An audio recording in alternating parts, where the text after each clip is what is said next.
Good afternoon, good morning from where you're joining from. I'm Joseph from the American Business Council. Welcome to this session on anti-counterfeit and the illicit trade webinar. Welcome you all. So just to go through the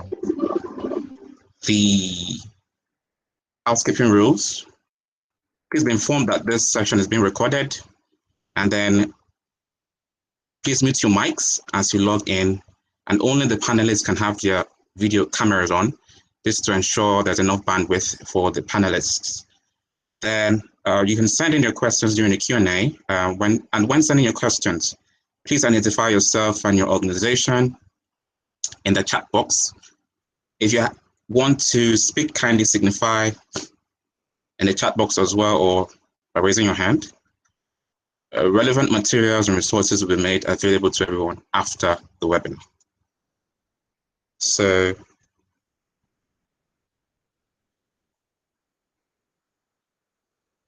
I would like to recognize some of the special guests on the panel. Mr. Kingsley Ejiofor of Nafta is the Director for Investigation and Enforcement Directorate for NAFDAC. And then we have pharmacist named Elijah Muhammad, the Registrar for Pharmaceutical Council of Nigeria, Tanya Hill, from the U.S. Department of Justice, and Margaret O'Leary, the CEO and Executive Secretary of American Business Council. And then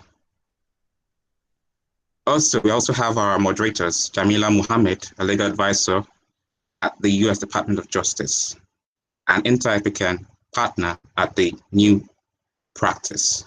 Welcome you all once again. Okay, so Sovereign Pierre is here with us. He is the Director of Global Security at Pfizer Emerging Markets. Hi everyone, can you hear me? Yes, we can hear you, Pierre. Welcome to the. Hi Tracy, welcome as well. I also want to especially recognize the Deputy Controller General, Mrs. Eniton Toyin, who is representing the Controller General of Customs. Welcome, ma'am. So I will be handing over to Pierre, who would give us a brief overview of how Pfizer has been playing a critical role in the fight against counterfeit and illicit trade. So, Pierre, over to you.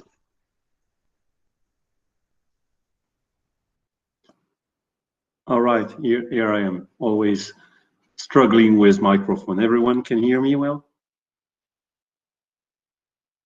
Loud and clear. Yeah, very well. That's fantastic. Thank you very much. And well, this is my pleasure to be part of this anti-counterfeit and illicit trade initiative that is engaged in partnership with the American Business Council. So my name is Pierre Souverain, and I work within Pfizer Global Security. I'm based in France, and I am responsible for the implementation of the anti-counterfeiting program for Pfizer in Africa. So before the sanitary crisis, I was spending almost half of my time traveling in Africa for work purposes, of course, but also with my family to make them discover this amazing continent that I love. Well, I've been asked first to give a sort of assessment of the impact of the counterfeit at the economy. And this is actually a very difficult exercise. By its very nature, actually, the business of counterfeits remains completely underground. Counterfeiters rarely keep records of the volume of their production, the value of the counterfeit they produced, and any record of the extent of their sales.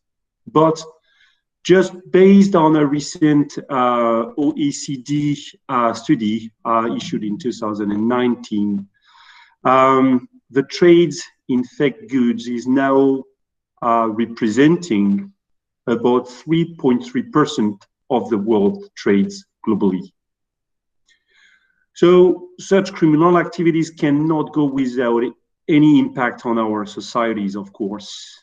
And in a challenging economical environment, counterfeiting erases existing jobs and precludes the creation of new ones by cutting the wings of fresh and innovative brands and solutions.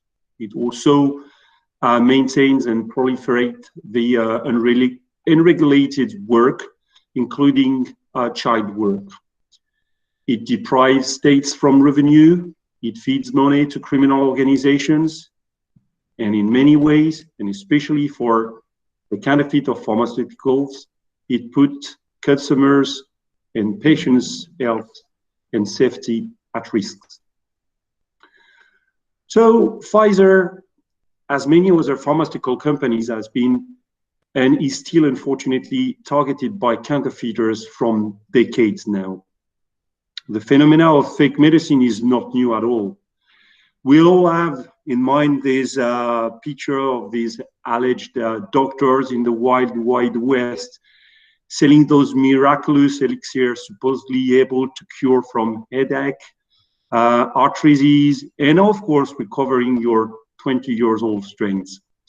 But this was historical, and unfortunately, from handcrafted and basic marketing, counterfeiters have expanded their capacity by using for their activities the tools released by the increase of the technology, like to manufacturers, to advertise, to hide their true identity. But also they are using the globalizations to transport, to be paid, to hide, and to wash their money. So for Pfizer, the story really started back in 1980. It was a date when Pfizer launched these famous little blue pills called Viagra for the treatment of erectile dysfunctions. But 98 was also the period of the fast expansion of internet on its online sales, combined with the extension of fast couriers companies. So the motorway to sell worldwide counterfeit medicines was ready to run. And guess what? 98 was also the first time we found counterfeit Viagra on the markets. And this demonstrates how counterfeiters were fast to understand the evolution of the environment and to take advantage of it. But counterfeit Viagra quickly appears to be just a tree hiding a forest. And since this time, counterfeit Pfizer medicines have been confirmed in 115 countries, and counterfeit versions of 98 Pfizer medicines have been detected so far. So we are very far from the only counterfeit Viagra. Counterfeit versions of numerous Pfizer products were found, including vaccines like Prevnar and Mencevax, including counterfeit oncology products like Ibrance, Sutent, Xalcori, and others, including counterfeit anti-infective like Xalatan, Zitromax, and so forth. Some of those products were also found into the legitimate supply chain. Some of those products were also found into the legitimate supply chain in Nigeria. So between 2004 and 2019, the Pfizer anti-counterfeiting program supported law enforcement to prevent 260 million counterfeit Pfizer doses from reaching the patients. All along those times, the Pfizer dedicated laboratories have tested the counterfeit medicines and revealed that those products were containing the wrong API, no API, too much API, not enough API, or some mixed with dangerous ingredients like boric acid, heavy metals, and so forth. So such compositions can have some dramatic effects on the patient's health. So above the legal infringements of counterfeit trademark, the counterfeit of pharmaceutical is a public health challenge first. And it's because of the threat that counterfeit medicines pose to patients that Pfizer has implemented a strong proactive program to detect, disrupt, and deter major manufacturers and disruptions of counterfeit medicine. So this program is led by global security, and it encompasses multiple internal resources, starting with a group of former law enforcement, customs, or military bodies, having a deep experience on investigations.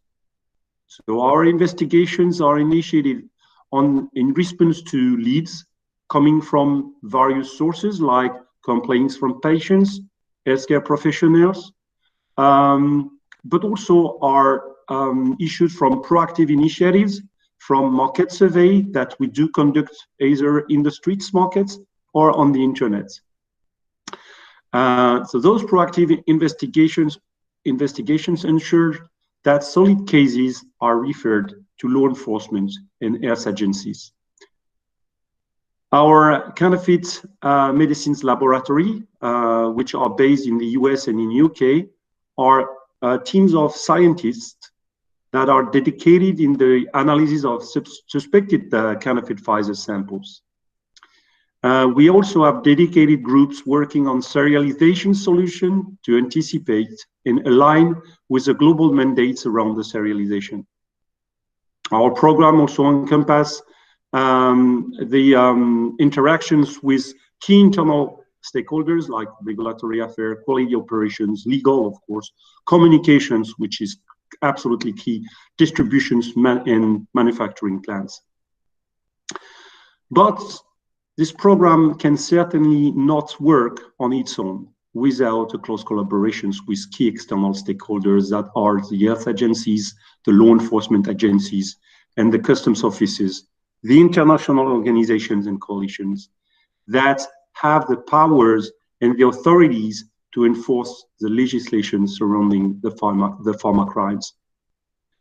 So through its anti-counterfeiting program, Pfizer raised awareness and trained authorities from more than 150 countries so far, often in conjunctions with regional or international programs sponsored by states, including Nigeria, United States, but also Interpol and the World Customs Organization.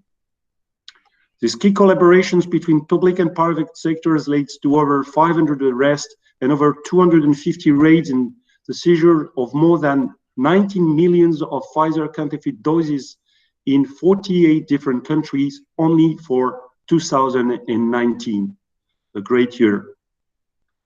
Despite the success of this program, resulting from a close collaboration with the relevant stakeholders from public sectors, the numbers of illicit sales of counterfeit versions of Pfizer products continue to rise. This increase is attributable to the immense profit reaped by criminal organizations, the effort also they put to give to the counterfeit medicine the appearance of the legitimacy, and the extension of the flow of goods moving around the world. That makes counterfeit easier to be hidden into the flow. The collaboration with the public partners needs to grow up and to move forward through such type of initiatives and through others to ensure that ultimately patients over the world can access good quality medicines. Thank you very much for your attention. I think I now give the floor to Tania.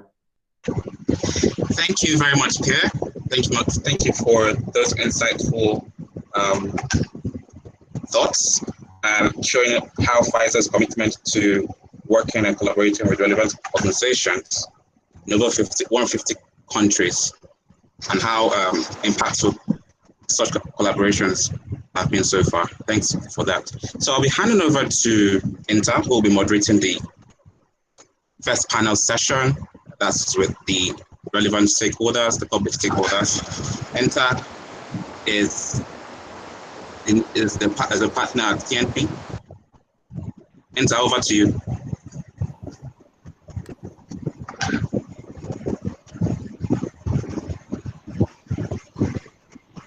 Okay, hi Joseph. Good afternoon, everyone. I hope you can all hear me. We can hear you.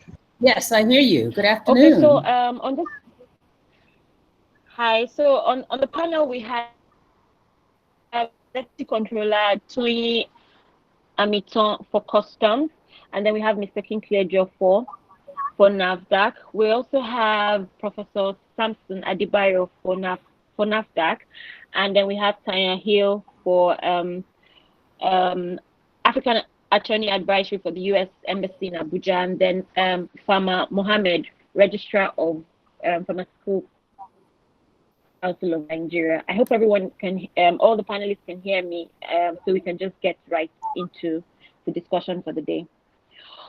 Okay, so the first question I would actually like to address to Tanya. So last year we had, since we had an event on anti-counterfeiting, and also I wanted to ask, since marking the World Anti-Counterfeiting Day, has there been any new developments that your organization has done since the World Anti-Counterfeiting Day and the events that we had last year, September? Well, World Anti-Counterfeiting Day was in June of this year, but if you're talking about events since the IP Symposium last year, that was in September. Did you hear me? I did. Did you hear me? Am I still muted? Hello? Let me see if I'm muted. I don't think I am. Hello, can you hear me? Tanya, we can hear you. Tanya, we can hear you. I think Inter has an issue with that. Very well. You didn't hear me. Inter Did you hear the question? I did, and it was a little unclear, the question, because you were asking about since World Anti-Counterfeiting Day, which was a day in June, or are you asking since the IP Symposium, which was in September of 2019? Okay. Well, since so yes, both events. So we can talk about what has happened between the. Okay. Go ahead, please. Okay, with both events. Okay, I'll start then with after the IP Symposium. A couple of initiatives came out of that. One was a regional anti-pharma crime group, a regional anti-counterfeit, anti-pharma crime group, of which Nigeria is very active. And that group has been meeting regularly. There were 2 regional meetings of that group. One was right after the IP Symposium, after the group launched. The other was in December. And of course, COVID-19 threw everything into a tizzy. And since then, the group has been meeting weekly through webinars. And just today, we had a meeting with the participation of the private sector to help in this whole fight against counterfeit. So that was one of the things that came out of the symposium. Another was this FANCAP group, or the Federal Agencies Network on Counterfeiting and Piracy. This was a group to consist of IP enforcement agencies throughout Nigeria. And from that, first, that group met in November and drew up an operational framework for FANCAP, and it has several objectives. And this is a group that has quite a bit of potential. I could barely hear you. Inter, you can barely hear me? Or is that someone else? No, we can hear you, Inter. I can hear you. Okay, yes. So, Tanya, we can hear you. Yeah. Okay. I can hear you clearly. Okay. Very clearly. So Inter's having. We can hear you clearly. I can barely hear. Yeah. Oh. Maybe Inter. Maybe could you try? Okay, I can hear you now. I can hear you. Inter. I was going to ask Mary, but you should try some headphones or earbuds. I can hear you now. I can hear. Okay. Okay. Well, I left off discussing FANCAP, so or the agency, and I'm not taking off my video. Yeah. Okay. Jamila said that she could hear me loud and clear. So I'm going to be brief because I don't want to take up all the time, but I want to talk about FANCAP because it's a group that has a lot of potential. It set up its objectives to establish a broad platform for collaboration among relevant agencies to improve promotion, protection, and enforcement of IPR in Nigeria. It seeks to promote institutional and legislative reforms, as well as establish a national IP policy for Nigeria. It seeks to foster continuous dialogue with private sector stakeholders and strengthen their capacities to protect IPRs through independent civil and judicial actions, promote public awareness on the ills of IP, of counterfeiting and piracy among the consuming public and businesses, and establish linkages with international bodies and agencies involved with IP enforcement. After that, the ambassador wrote a letter to the vice president of Nigeria advising him of the outcomes of the symposium and including FANCAP. And in late February, the vice president responded saying that His Excellency would, through the Attorney General, ensure that these planned activities, including FANCAP, for addressing counterfeiting and piracy, be diligently implemented. So we want to continue working with them. And of course, COVID threw everything off. I've been out of the country from early April until a week ago yesterday. So a lot of things have been stalled as a result of that. But these are some of the things that have come out of the IP Symposium, some of the initiatives that we're trying to help push forward since then. So I will stop there and see if you have another question for me.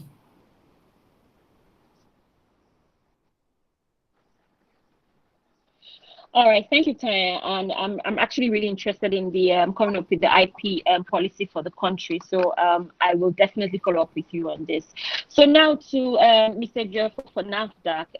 The question is actually on fast tracking. I recall that during our last engagement, you informed us of Operation Stop as an ongoing partnership between Nigerian Customs, Interpol, World Customs Organization, WHO. And you said the operation started in June. So we wanted to actually hear from you what has been done since then, and also in terms of demand and supply of medicines, how has NAFDAC been able to fast track the approval of medicines coming into Nigeria since the peak of COVID-19? So, Mr. Jeff, I'm really sorry. I know that's a very full question, but you can just take it, any which way you want to start with the first or the second, whichever one is fine. Thank you. Good afternoon, all attendees. I would like to start by thanking American Business Council for inviting us to this meeting. My DG would have been here, but for other official commitments. You would all know what happened at the weekend in Kaduna, how our facility there was looted and we lost so much. So she's still on it and trying to see how we'll be able to navigate it well. Thank you very much. Before the pandemic, we've been on. Even during the period we were still working, we intensified our surveillance as well as our enforcement activities. We got some people arrested for counterfeiting of drugs. And then more particularly to what you raised about the Operation Stop, we got tramadol and some other drugs during the operation. And we are liaising with Interpol to get to the very source of those products. Some airway bills were given. I know these people have a way of concealing the movement of their cargo. So we are trying to see how they got into the country and also the airlines as well, so that we will engage them, because it is quite unacceptable for us to continue to have the same pattern, especially when it comes to the movement of some of these products, especially from Asia. We are working with them. And also after this, Interpol started another program, which they call Operation Vigilant Interdiction. We are working with them. It's the Interpol office in Singapore that is coordinating it. Let me go back to Operation Stop. We're able to get unregistered tramadol above the prescribed dosage, which is 100 milligram. And also we got some controlled drugs, petidine, hydrochloride. We've noticed a trend with regard to this. Some of these people come through an African country, more particularly Kenya. They come into the country, and we were able to, working with other organizations, which is very key in what we do. We work closely with customs, we work with immigration. We got information that one of them was about leaving the country. We had to go to the airport, and we were able to intercept, and we took the man to court. I think we were able to secure conviction regarding that. So it's been that regarding the issue of enforcement. Then now about the fast track you mentioned. We all know that when the present DG assumed duty, there was a revolution with regard to ICT. I mean, everything we do, I would want our stakeholders to acknowledge this as well, because most of you are participating in this program. You would see that everything has been automated. You have the NAFDAC automated product administration and monitoring system, which is NAPAMS, is there, and is an e-registration and data capture system platform. It provides an online electronic medium for the application of NAFDAC products registration. And it also, it mirrors and automates the routine registration processes carried out by officers, so that we will also reduce the man-to-man contact. Sometimes you have a whole lot of suspicion. People talk about some unethical practices and the rest, which we are, eliminating, by reason of such complaints, because of the fact that man-to-man contact is eliminated, that is enforced, and is being fully deployed by the agency. Then also, we have an authentic database of NAFDAC-approved products. It can be accessed. Even our law allows us to do that. When you look at the Food, Drugs, and Related Products Registration etc. Act, Cap F33, Laws of the Federation of Nigeria 2004, where we're expected to have a database. So we have that. Then also, having it also, assist us in generating statistical information on NAFDAC-approved products for planning and other regulatory functions. Then you have the web-based and accessible tool, which we have, which we use to organize meetings and the rest, sometimes national and international.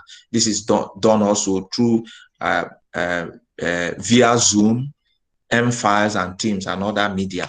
So it's been quite engaging, all this while. And like I said, we try as much as possible to reduce human man-to-man contact in our jobs, as well as sometimes we could have conflicting maybe registrations. So we try to eliminate that as well. Are you done? Okay. Yes. No, are you okay with, you want me to stop? It appears you want me to stop, Nta. Can you hear me? Can you hear me? It appears I'm talking to myself.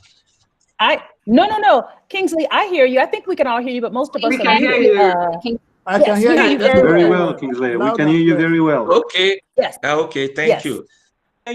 Yes. So that is all we've been doing. If you allow me, maybe I'll keep talking and take all the time.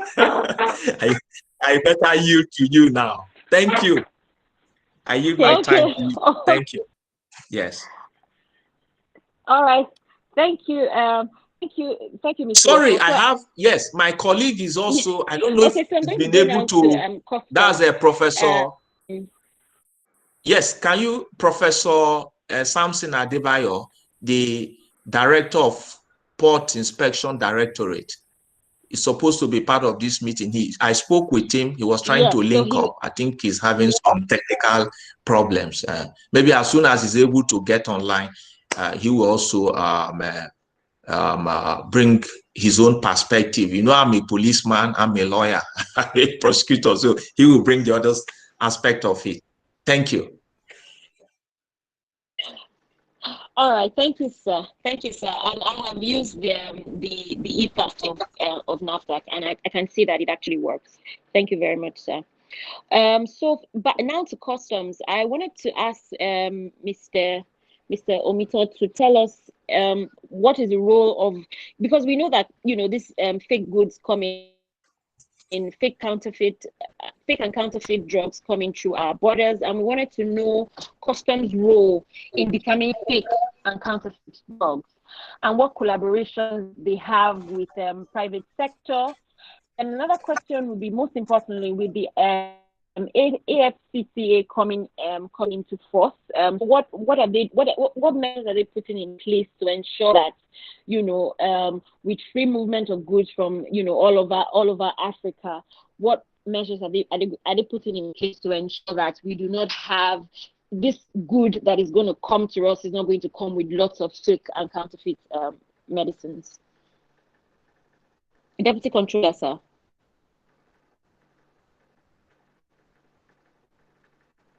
Hello.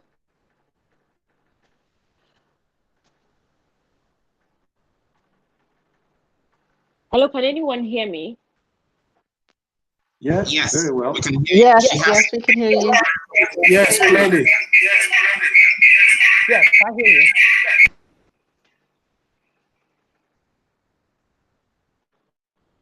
Okay, Is, so the Mr. Deputy Controller Controller here with can us? speak now.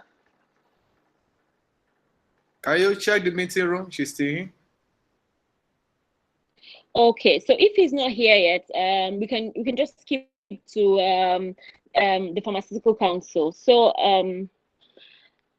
Pharma Mohammed is here with us, right? Yes, I'm here with you.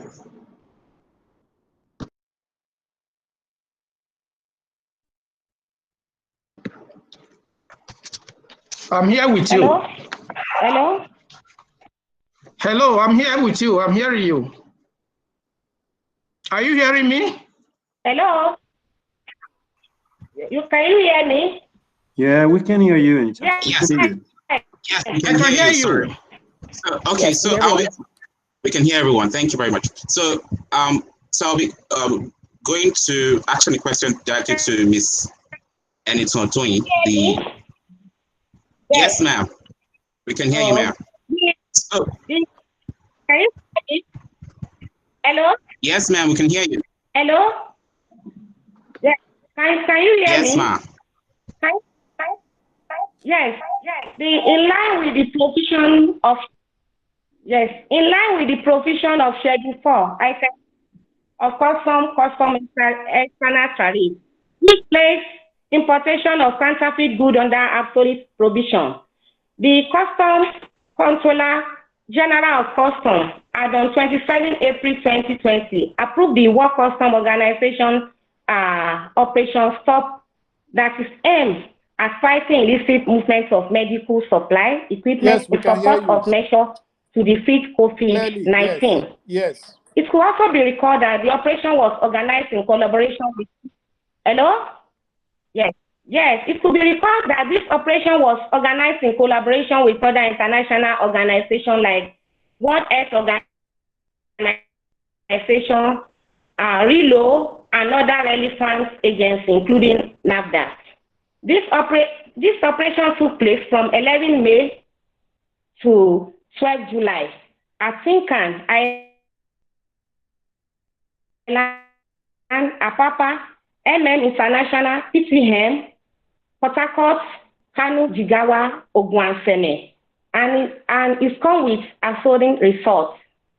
This operation was coordinated globally by World Customs Organization in order to stop counterfeit from traveling advantage of COVID-19 pandemic to ship illicit products or anything that will compromise public health and safety. Most operation commenced on 11 May, 24 June, which recorded massive success by most countries, Nigeria inclusive.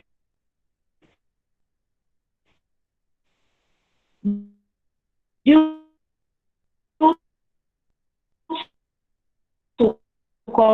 commitment effort. The operation has formed a milestone in work custom history and offer a feasible evidence of custom relevance in fighting against illicit trade of counterfeit medicine. Therefore, Work Custom Organization extended their operation to 12 July 2020. The operation was very jeopardized our national security and safety. All examinations were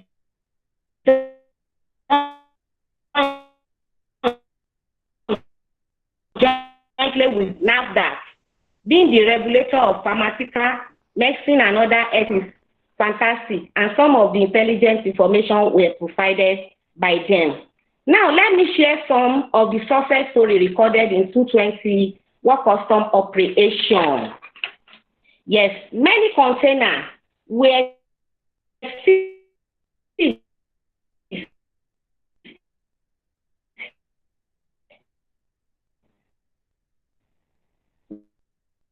where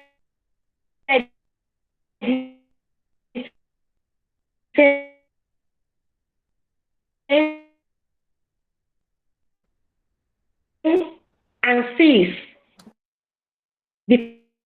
because they contain illicit drugs, like in Sincan, in also one by 40 container was also found that contain in MM. We find some other consignment, but it should be noted that it's not only that all pharmaceutical without the mandatory NAFDAC registration number is considered as counterfeit, fake, and should be seized for destruction. So Nigeria Customs Service Organization works in collaboration with other relevant agencies. And not only that, we also work with Pfizer Pharmaceutical Company for information and to verify whether some products are really genuine or they are fake. At the airport too, we have some airway bill and some tramadol injections that require a permit or license from NAFDAC were seized. Expired protective clothing were also seized. So these are some of the operations that was carried out during Operation Top. But let me also comment the movement of other relevant agencies, because Nigeria Customs Service does not work alone. We work in collaboration with other agencies. And we also work with Pfizer. We also work with other industries. Okay, thank you very much. Thank you very much, ma'am. Thank you very much. Thank you. What we are expecting to do is that we put. Thank you very much, Ma. Thank you. Joseph, I'm back on the call. Okay, so thank you very much, Ma. So we're going to move now to Pharmaceutical Council of Nigeria. Is Pharma Med here? Yes, he is. Yes, I am. Okay, so good afternoon, sir. I just wanted to find out from you. All right, so find out from you, since the inception of PCN, your role in counterfeiting, and actually what your organization has done in taking responsibility for control and regulating the practice of pharmacy throughout Nigeria. Because we know that pharmacists are the people, carry out, the distribution of this drug. So we wanted to know what the council is doing to regulate, and what the work they are doing in an illicit trade in Nigeria. Over to you, sir. Okay. Thank you very much. Good afternoon to all. And thanks for this program being organized by the American Business Council. The Pharmacists Council of Nigeria his activities is involved in the downstream sector of the pharmaceutical activities in the country. And we undertake the task of registration of pharmacists and pharmaceutical premises across the Federation. And the PCN establishes minimum standard for facilities registration. You will appreciate that there are 4 Ps in our activities. We have the product, we have the personnel, you have the premises, and you have the practice. The product, as it is, we are all aware, is domiciled in NAFDAC, who ensure the quality. And the Pharmacist Council of Nigeria focuses on the personnel that are involved in drug management, the premises where such activity is taking place, and then the practice of the individuals that are involved. And PCN currently is undergoing World Health Organization assessment of global benchmarking for national regulatory authorities in collaboration with NAFDAC. And we all know that the goal to achieve WHO certification as well as ISO certification for the national regulatory authorities. This exercise emanates from the mandate of World Health Assembly resolutions. So Pharmacist Council is focused on those 3 Ps, the personnel, premises, and practice. But the greatest challenge we all know in Nigeria is the drug distribution activities. And for illicit and counterfeit products, they are associated with non-regular routes of drug movement in this country.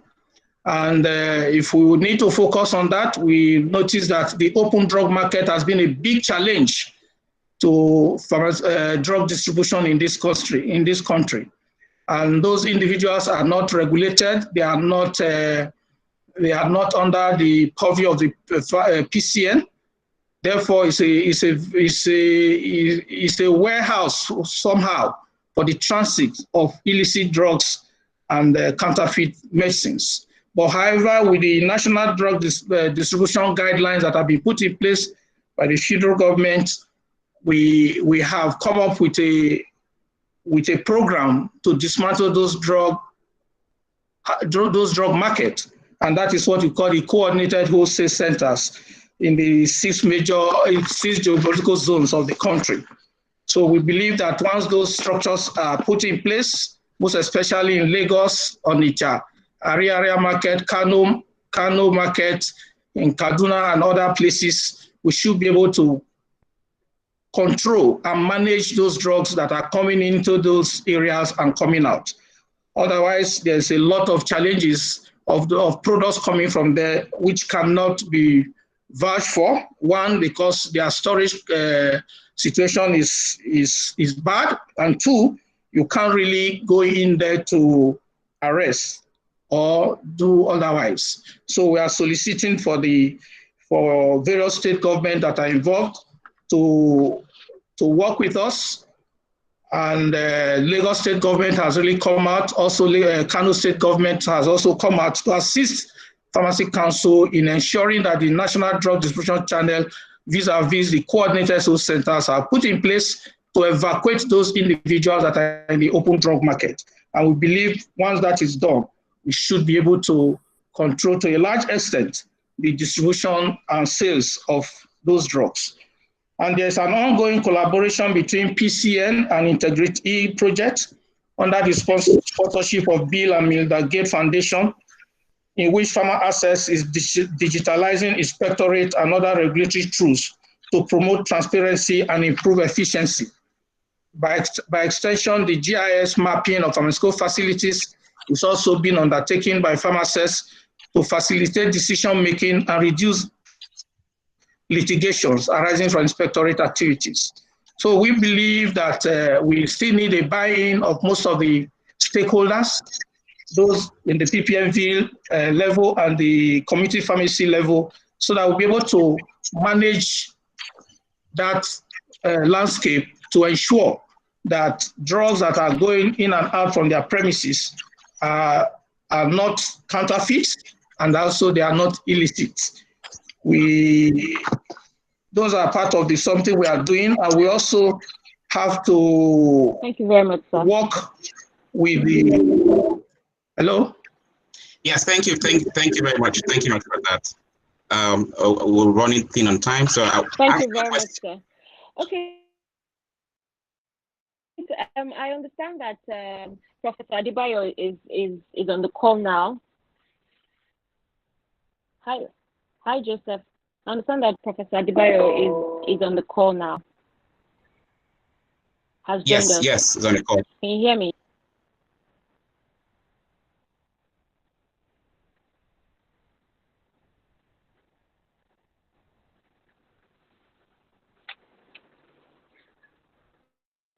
Okay, so we wanted we would like him to share more light, because he's the director of Port Inspectorate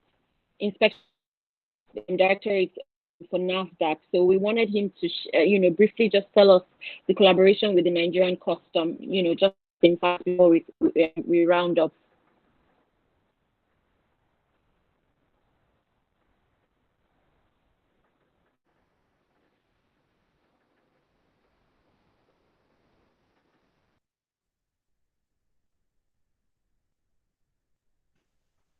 Okay, since he's having challenges, we'll just go straight to the next panel.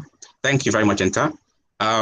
Jamila, I will hand it over to Jamila to handle the Private Sector Association panel. Hello, Jamila.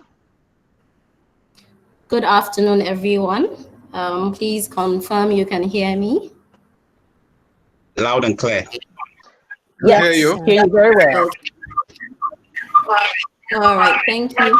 I'm delighted to be moderating this discussion, which centers on the private sector collaboration.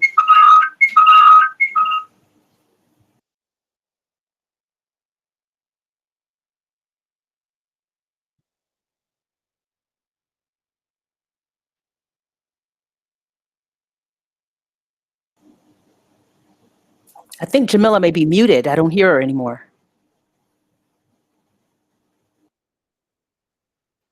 Yeah, you're right. Yeah, I think she's on mute. Can you hear me? Yes.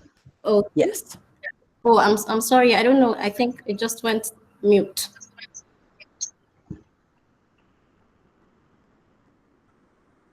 So we have on our panel, we have Margaret Olili, who is the CEO and Executive Secretary of the American Business Council. We also have Tracy Foster, the Knowledge Manager for BASCAP. BASCAP is the business action to stop counterfeiting and piracy.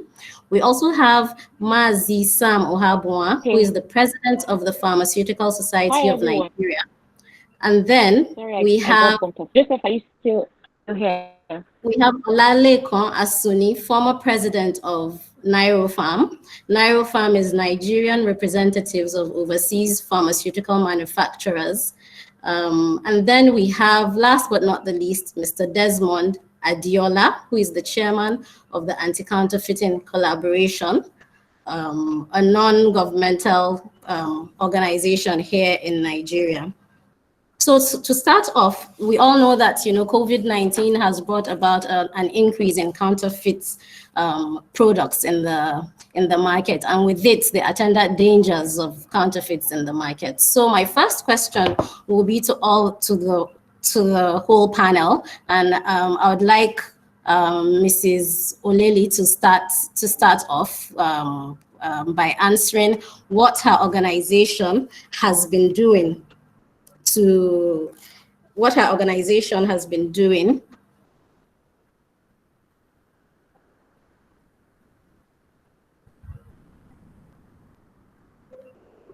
Sorry, guys, can you hear me? I'm sorry. I think I keep just going on mute. I don't understand. We can hear you now, but I could not hear the responder. I hear you. Okay, so please share with us how your individual organizations, what they've been up to in the fight against counterfeits, especially during COVID-19.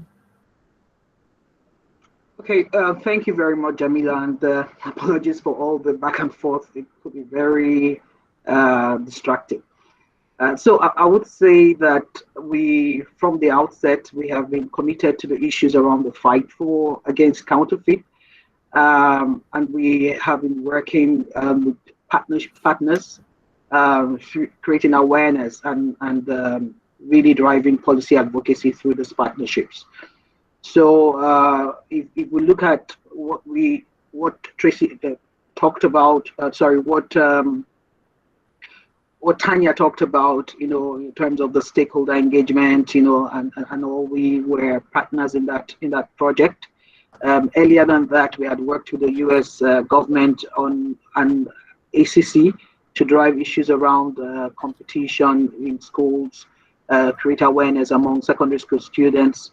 But specifically around COVID, we had a counterfeit World Anti-Counterfeit Day. We had an event.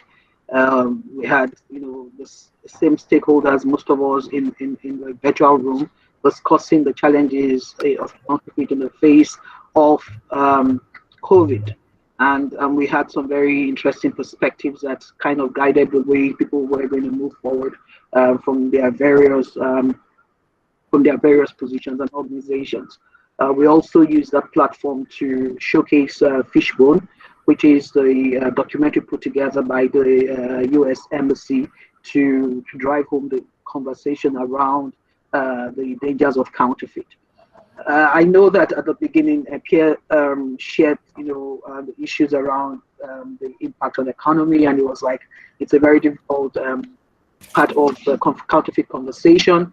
But realize that in engaging government, I think it's very important to show not just how it's impacting multinationals, because there's always that tendency to feel that when you're talking about counterfeit or even issues around intellectual property, then it really is about the multinationals. But to show its impact on the economy, especially on the Nigeria's economy, that's looking at other means to raise revenue outside of oil. And we worked with PwC to put together research work, which I think is really a preliminary work, working with BASCAP, information from Nafta, information from the embassy and some other regulatory stakeholders to get some intel on how this is impacting Nigeria. And I think this is a it's kind of music to the ears of government to know that, look, this is something we can stop, not just because of the safety issues, but also its impact on our economy. So I can go on and on.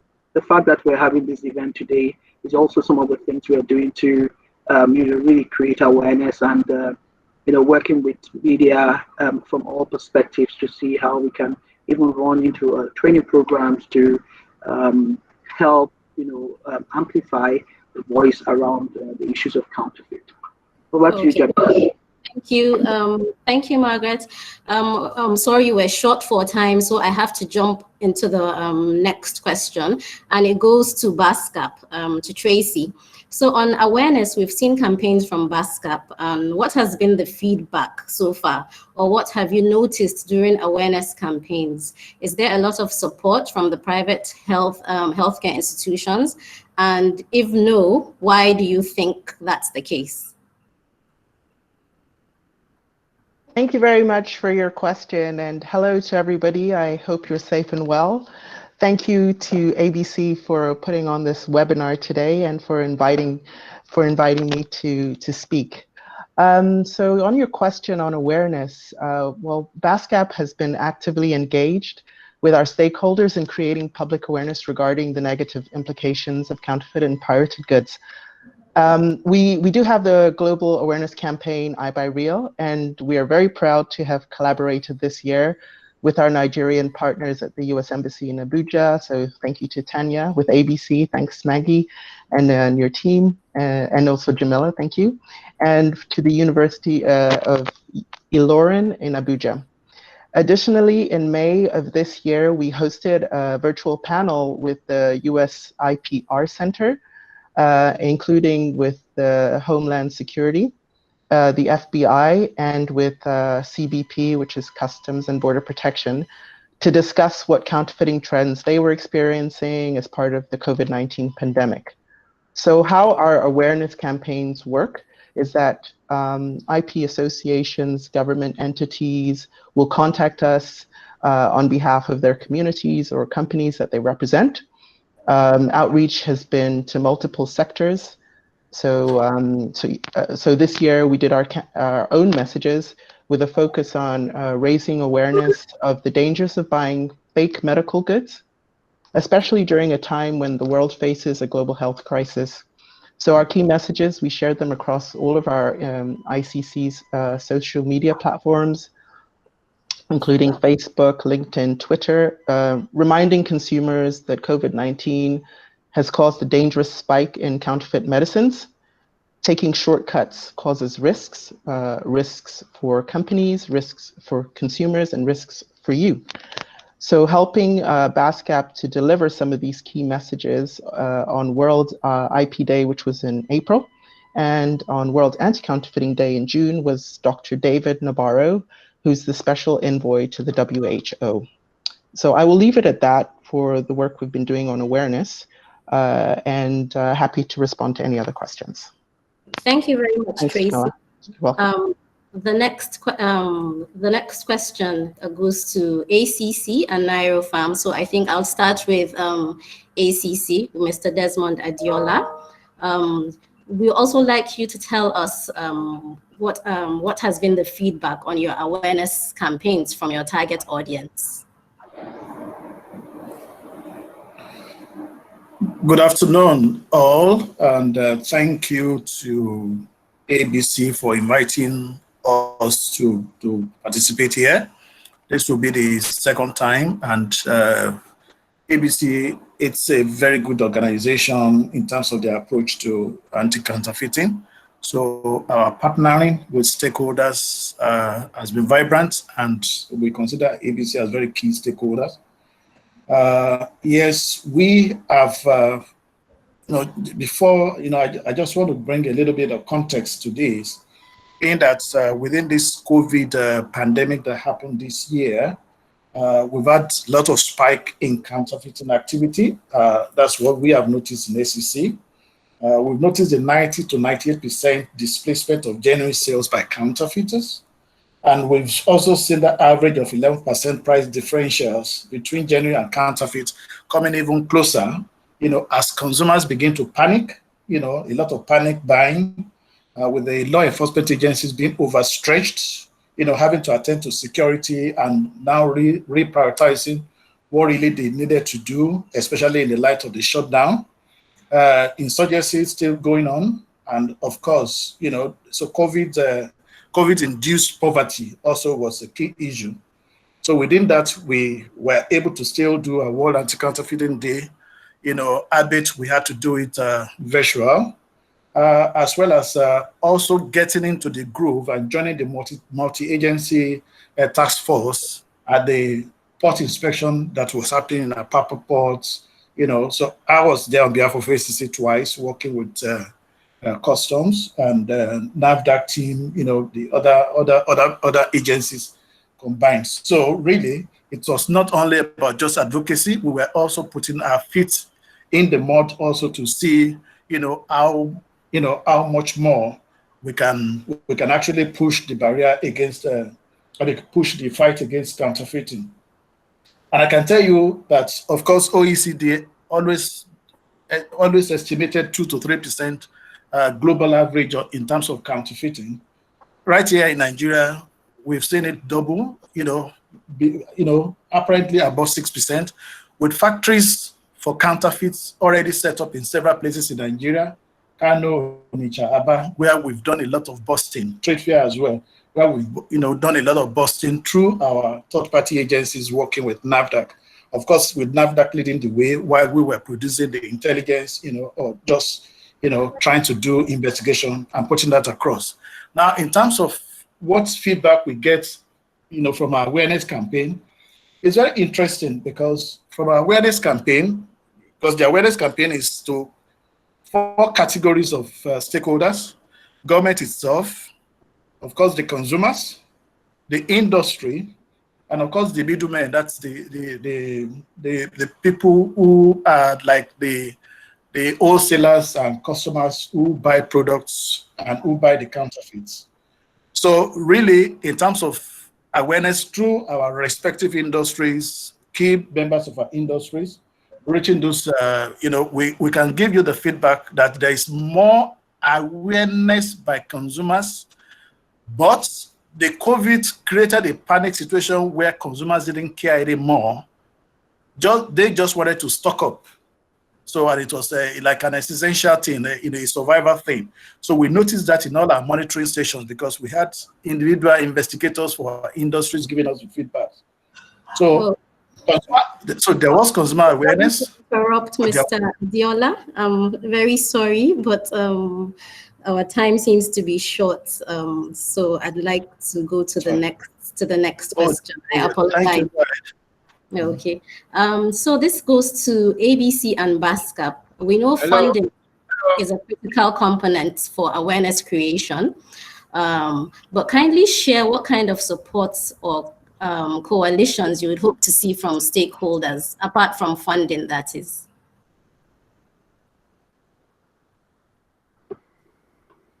Yeah, thank you so much. I was hoping you would push some question to PSN that's here as well, before you get to us. But yeah, PSN, I've been told PSN is not on yet.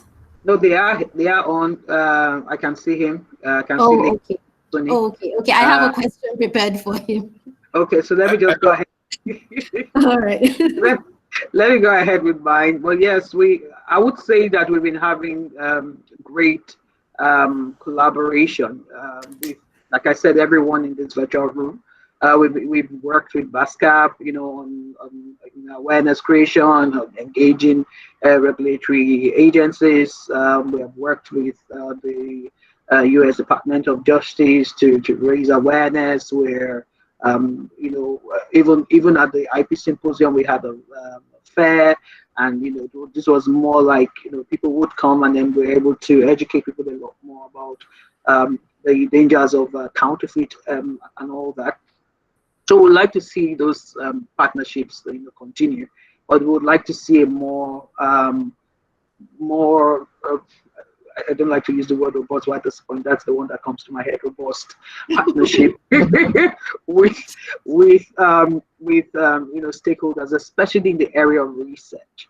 I think that's one area that we realized. We thought it was going to be easy. We thought that being able to pull together data to show government would help obviously drive issues around, whether it's the IPCOM bill, or at least move the needle on some of these critical issues that we've been discussing over the years.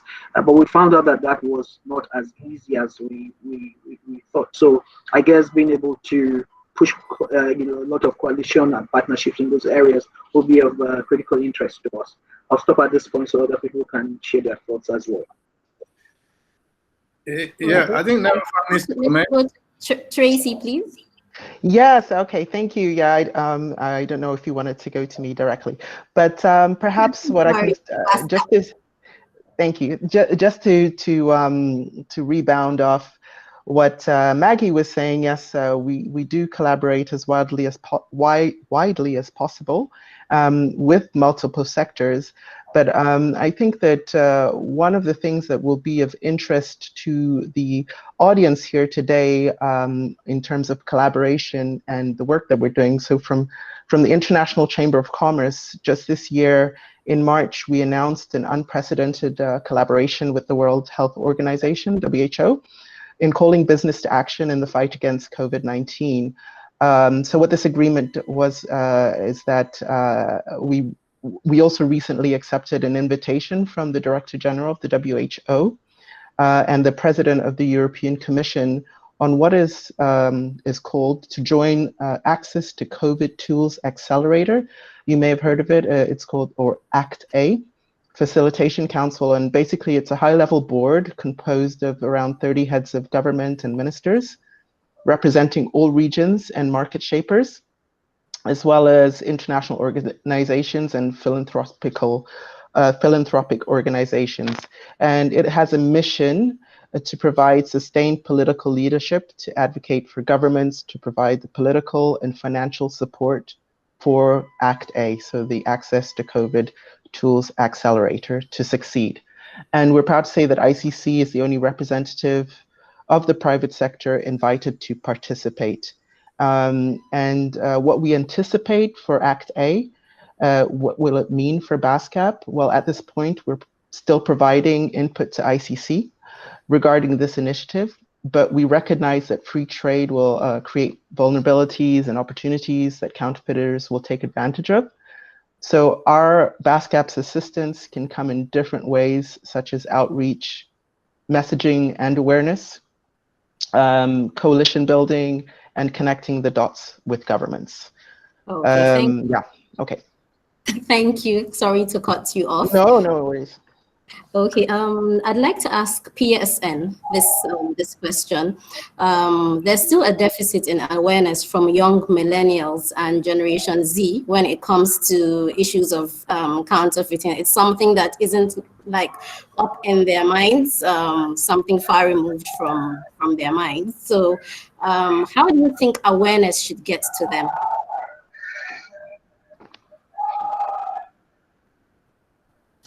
Is PSN here, please? Looks like NairoFam is here. Okay, if PSN isn't here, then NairoFam, can you take that, please? Do you want me to repeat the question? No, I heard you loud and clear. So I think you're talking about millennial and Gen Z. Yes. And now we intend to take this message to them. Yes. So clearly, when you look at the two generations, their generation are very native to digital platforms. They are generation very much acquainted with the internet, and their generation are very vast in the use of smartphones, tablets, and what have you.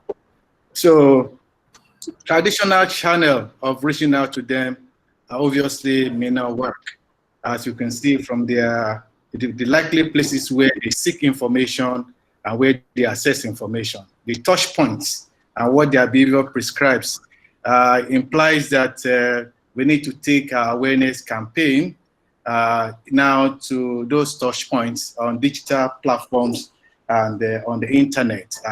We're talking about making things available more on the social media handles like the Facebook, the LinkedIn, the Instagram, Twitter, so to put it. So there has to be a deliberate effort to ensure that in planning in our media plan that we broaden the base, not only in the traditional channels, but to also include these emerging digital channels where the new the Generation Z and the millennial will be obviously be seeking information. And I think by doing that, they're able to get a message across to them. Yes. Thank you very much, NairoFam. At this juncture, I'd like to thank Pfizer for sponsoring this session. So thank you very much, Pfizer, for assisting and putting this together. My next question will go to ABC also. You've worked with different stakeholders across the board. So can you tell us what the outcomes have been so far? Okay, I really wish you could ask people also more questions and give them more time, considering that we are the ones sponsoring this. So sorry, working with Pfizer on this, so we could hear more from other people. So yes. So in terms of going to your question, the partnerships we've had, and what we would expect, or what we would expect from these partnerships, or what we expect. What have the outcomes been so far? The outcomes so far, yeah. So I would say let me start from the latter part of the question. I would say that the outcomes have been really great. Starting from, like I said, when we had the task force stakeholder meeting in Abuja where the U.S. ambassador inaugurated the task force. Obviously since then there has been a lot of work and collaboration, with the U.S. Department of Justice. With the IP Symposium, we've been able to come up with some outcome documents. So we have partnered, like I said, with BASCAP, with the U.S. Embassy, with even individual organizations, and with Nafta, even the first 90 days of the DG, she was able to share the kinds of things she would do, especially in the area of counterfeit. She's been extremely supportive. So I would say that the outcomes have been great so far, but I honestly feel that we need to move beyond where we're at today to next steps, which would be being able to provide real data on issues that we are talking about around counterfeit in the country, being able to create a lot more awareness, among those stakeholders who could move this conversation forward. I mean, I don't want to bring the issue of NSAS here, but you can see the level of social media awareness that's really engendered. Imagine if we had to put in the issues around the danger of counterfeit, into this type of conversation, the level of awareness, the level of engagement that you would get. So I would say that the events we've been having, the partnerships have been great, but I would look forward to running into some next steps that would really, really enhance the work that all the partners in this virtual room have been doing. Okay, thank you very much, Margaret. My next question goes to NairoPharm and ACC. So I guess NairoPharm would go first. At the marking of the World Counterfeit Day organized by ABC in June, Nigerian Customs stated that there is a deficit of support from the private sector regarding information and intelligence on suspected counterfeiting. Can you kindly share what your individual organizations are doing to support the frontline workers combating counterfeits and illicit trade? And what kind of supports are your organizations willing to provide? Yeah, so thank you very much. As you know, NairoPharm stands for Nigeria Representatives of Overseas Pharmaceutical Manufacturers.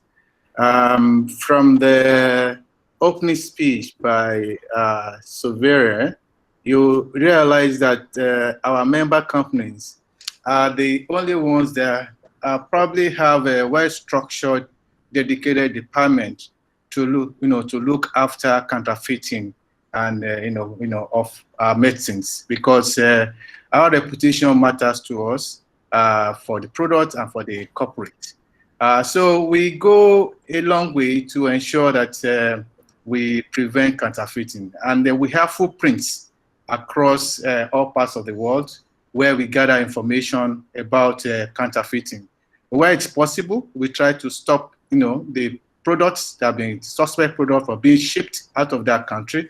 Where it's not possible, we actually forward the intelligence to customs in the destination countries to be able to act. So we readily cooperate and we share intelligence on whatever we see at the movement of counterfeits around the globe. Secondly, we equally are able to do a lot in terms of capacity building. Here we've trained customs and other agencies on how to conduct quick forensic audit of shipping documents that we enable them to identify suspect counterfeits. So there are a whole lot of things that we do to support. So in some infrastructure too, we do support some of these agents. Of course, some precisely is around intelligence, which we forward to them so that they can work well. And we have a global presence. So all the intelligence we gather from all over the world, we passing through member local operating companies, which are forwarded to Nafta, to customs. Okay, thank you very much. NairoPharm. Next, ACC, please could you answer the question? Yeah, thank you. Just in line in terms of what we do, of course, we listen to customs and we listen to all the other agencies when we've had interaction.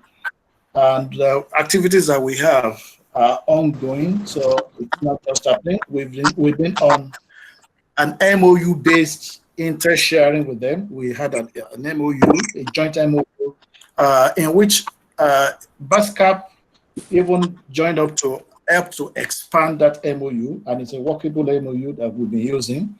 So we have global reach.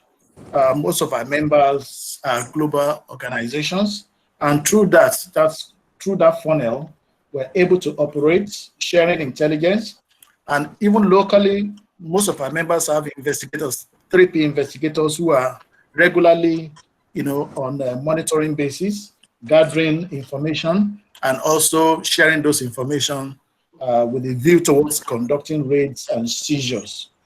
So we do verification. So if there are issues where customs has a suspect product, they reach us, we're able to verify, and quick verification as well.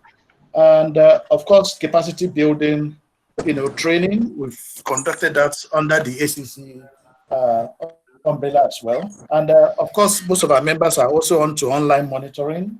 That's most of us have employed organizations that do global online monitoring for us, so which we are also able to share. So, and of course, we also have direct link and direct interactions with the officers. So whatever it is on ground, we're also able to react appropriately and quickly as well. So yes, there is. Thank you. All right, thank you. I hear we have PSN with us. Please, could you take the question, or do you want me to repeat the question? Yeah, please repeat the question. Okay, the Nigerian Customs stated in an engagement that was held in June by the ABC that there's a deficit of support from the private sector regarding information and intelligence on suspected counterfeiting. So can you kindly share your individual, what your individual organizations are doing to support the frontline workers combating counterfeits and illicit trade, and what kinds of supports your organization is willing to provide? Well, recently we had even applied to NAFDAC to offering our services to work with NAFDAC to determine the level of imports into the country. Because as I speak to you now, nobody is absolutely sure, not that we have the information, as to what's the level of imports. And because substandard and counterfeit medicines, most of it, 82 to 90% of counterfeit medicines in our country come from importation. So we believe that we are willing to subscribe or donate or volunteer members of the Pharmaceutical Society to support NAFDAC, support customs. These are people at the front line to be able to identify customs, because we'll find that the number of licensed or registered pharmacists, qualified professionals who can identify, differentiate fake drugs from standard drugs or counterfeit medicines or substandard and so forth and so forth on. We don't have enough of such. So our offer is we are willing to volunteer, send volunteers, pharmacists to support, because the major thing actually is that most of these counterfeit drugs enter the country either through known ports, where they camouflage as something else, or where they're able to buy themselves through, or they also come through smugglers' routes, which are manned by either customs or immigration people. So for us, the information that is required is the ability to identify what they are bringing into the country as being not standard, and only professionals like pharmacists or those who are properly trained in narcotics can truly deal with this matter. That's for us a major issue, is to be sure that we have proper qualified experts manning those ports of entry, and PSN being a major beneficiary or a major victim of counterfeit medicines is willing not only to work at our levels in our pharmacies and hospitals to ensure that we stop these things from getting into the hands of consumers. But the critical point is the point of entry. If we can stop them at the point of entry, then we will have achieved so much. Okay. Thank you, PSN. I'd also like to ask, some pharmacies have been accused of selling expired or substandard medicine. So my next question naturally goes to PSN again.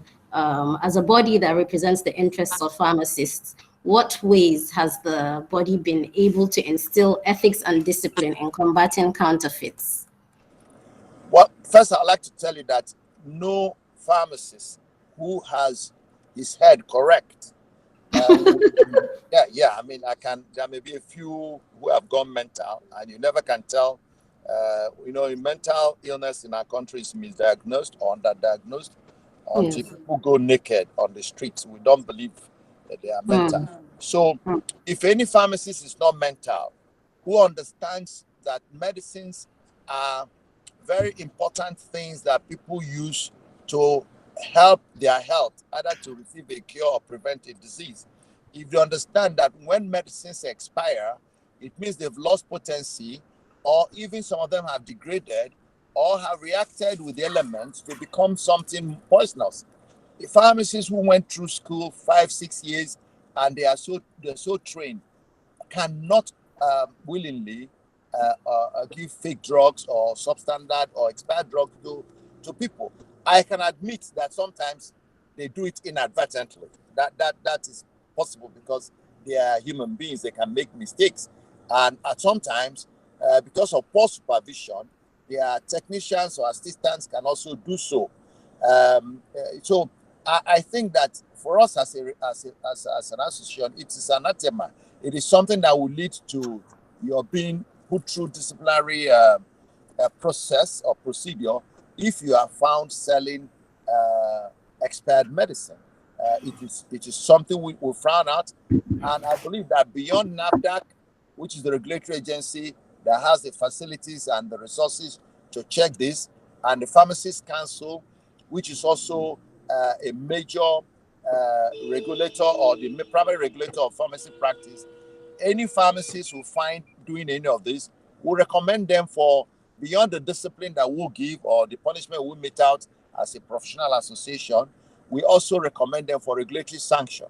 And sometimes the Pharmacist Council of Nigeria can strike their names out of registrar. And the moment your name is out of registrar, you can no longer practice. It's as bad as that. So we don't take such matters because pharmacists belong to some of the most trusted professionals in the world. And that trust, we believe, should not be abused by any member of the profession. Because when one professional abuses it, then the repercussions fall on all of us. So we take such matters of professional misconduct seriously. Thank you very much, sir. So the next question goes to ABC, PSN, NairoPharm, and ACC. On combating counterfeits, what are your expectations from private sector pharma companies from 2021? I guess we'll start with ACC.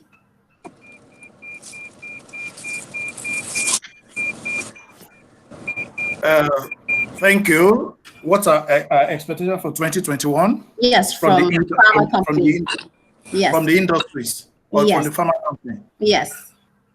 Okay. What we expect is a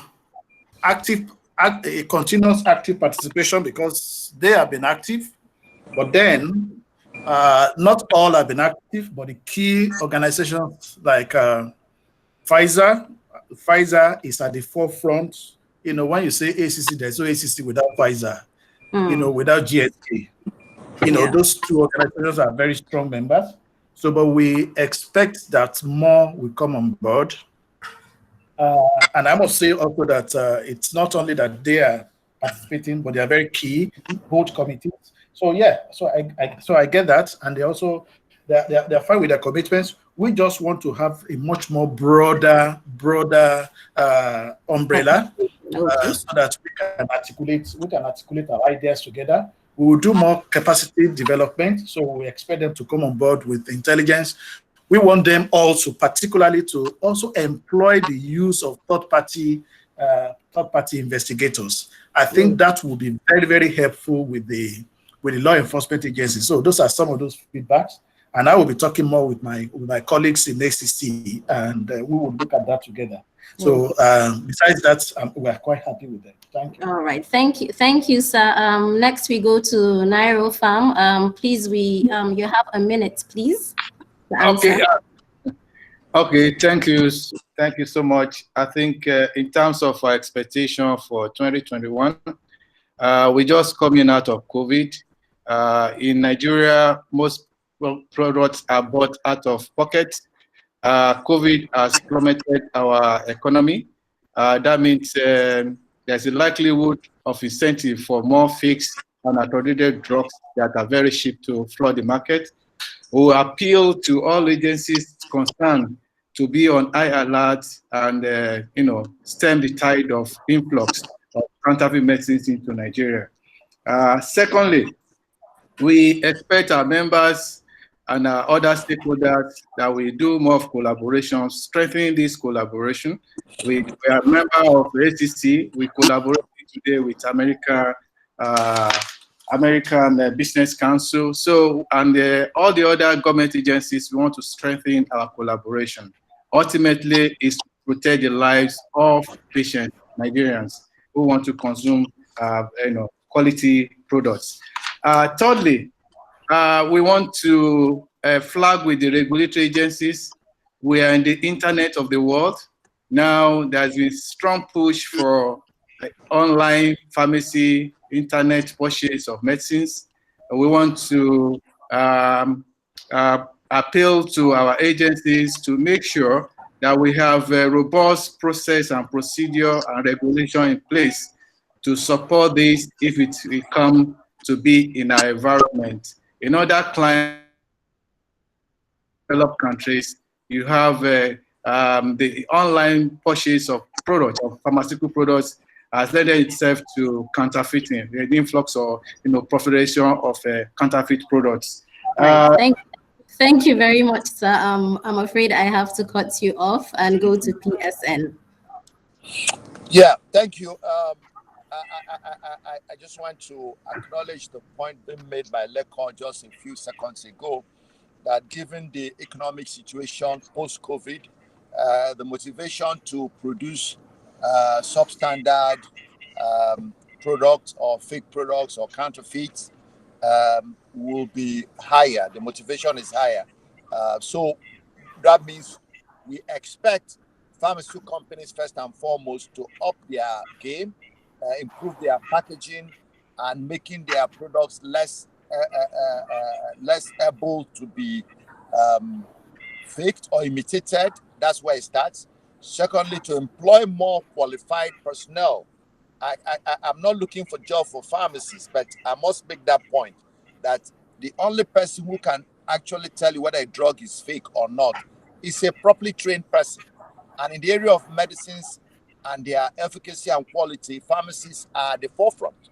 They advise doctors, they advise other healthcare personnel as to the quality of a product.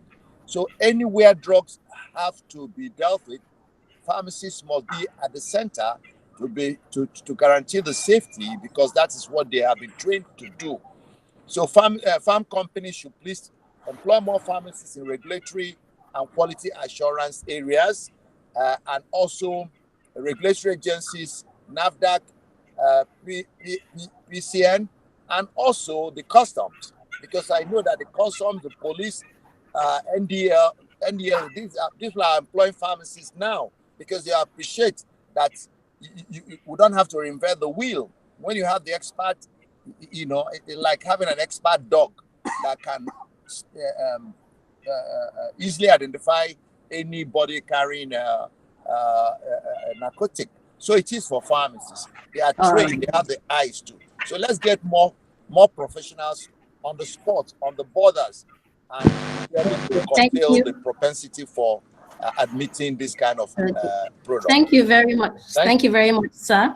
Can we hear from ABC, please? Thank you so much, Jamila. First of all, I would say that ABC has a large representative of multinational pharmaceutical companies, U.S. multinational pharmaceutical companies. And interestingly, every day we have, new pharmaceutical companies from the U.S. coming to do business in Nigeria and joining the ABC. So our expectation is that we're going to be working with these multinational companies in engaging our different stakeholders to continually create awareness, to also drive issues around capacity building with customs. I know we had that conversation with customs this year before the COVID which struck. We cannot underestimate the issues around awareness at all levels, so we would continue to run with that. So we have a very healthy committee on health and consumer, so we intend that we leverage that committee within the organization to drive these activities. Thank you. Sorry, just also to add that the U.S. Commerce Department, I know that I saw Chamberlain, who is from there. I saw him on this call. I know they have a couple of projects in mind as well, and I know we plan to tap into the activities and see how we can collaborate with them as well.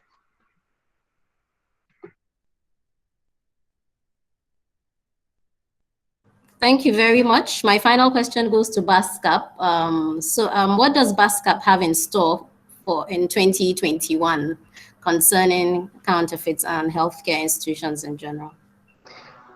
Thanks for your question. I think very quickly, we'll continue to provide preventative tools and guidance on how companies can better equip themselves during this time.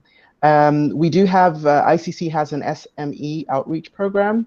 SMEs are also going through a very tough time during this pandemic, and we've put together a guide to managing counterfeiting and piracy risks in the COVID-19 era. Happy to share a link for that guide, and even though it's pertinent for all companies, the focus, it was specifically written for SMEs, which can be found on our ICC's SOS program. And it defines what counterfeiting and piracy is and the best practices. And again, the last thing I would say for the Access to COVID Tools Accelerator, ICC will focus on the rollout of vaccines and hope that governments everywhere will adopt a uniform response to the rollout of this. So for more information, I'm happy to share that with you all. And with that, I'll end here. Thank you very much, Tracy, and thank you, panelists, for this interesting session. I'll now hand over to Joseph for the Q&A, right, Joseph? Thanks, Jamila. So there won't be any Q&A. We'll send a link. We'll forward a link to everyone to ask their questions, which will be attended to later. Well, I'll be handing over to Mr. Olayinka Subar, who will be doing the closing remarks. Vote of thanks for closing remarks.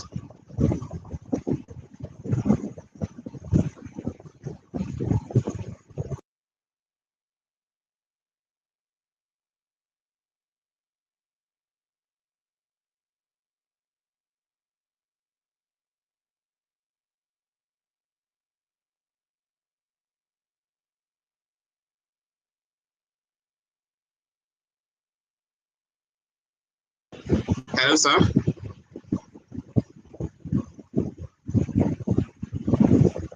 Okay, it seems he's not on the call.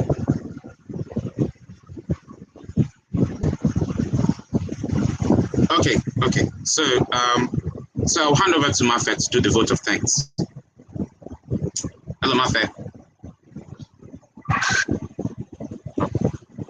Okay, it appears he's talking, but we can't hear him. He's on mute.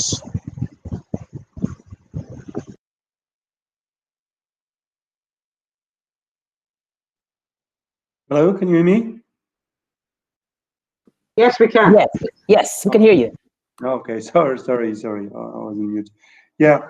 Well, first, I would like to thank very much for the organization of this. Hello. Hello. Hello, Yinka Subai here. I'm talking. I think you can hear me now. Can you hear me now? Yinka Subai here from Pfizer. Yeah, we can hear you, Yinka. Yes, we can. All right. Yes. I want to say a big thank you to everyone that has spoken under this platform. And I will want to conclude by saying that illicit trade and counterfeit medicine is a public health issue with a particular and specific effect on the patient, which come as a risk in this situation.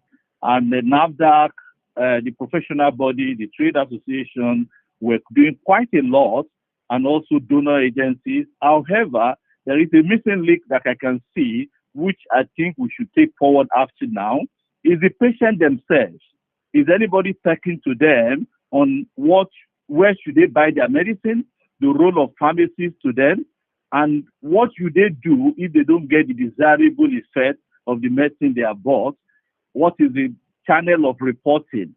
And because the impact of illicit trade and counterfeit sale is actually as a result of our broken supply chain, where there are several channels.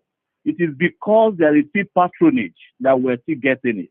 The PSN president, I want to acknowledge what he said here, but I want us to know that sometimes even the pharmacists cannot differentiate between the fake medicine and original. And so we need to ensure there is a public health campaign, because it's a public health issue. We can take a lesson from COVID-19, where you see the way the government campaign about personal hygiene, how people have embraced it. We need to come together as a group. Individuals are doing quite a lot. NAFDAC is doing a lot. Custom is doing a lot. And we need to then decide, how do we go forward here? It's who is going to be speaking to the patient. The patient voice needs to be heard. The patient needs to know how to manage the situation. The Nigeria Medical Association needs to know where to report where they don't get desirable effects.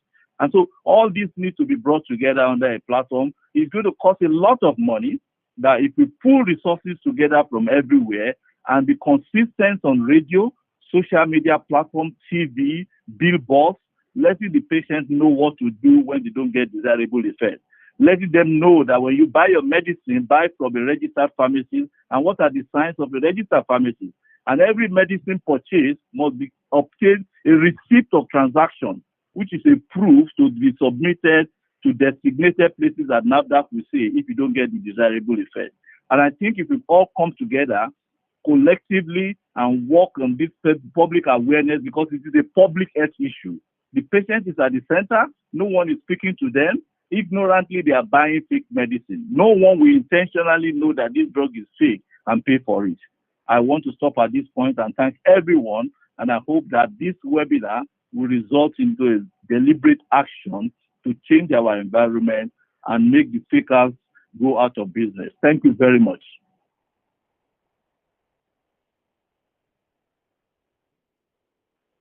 Thank you very much, sir.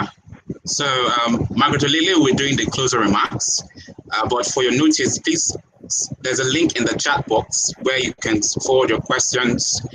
And also note that the summary of what was discussed today will be shared with everyone. Over to you, Margaret. Thanks, Joseph.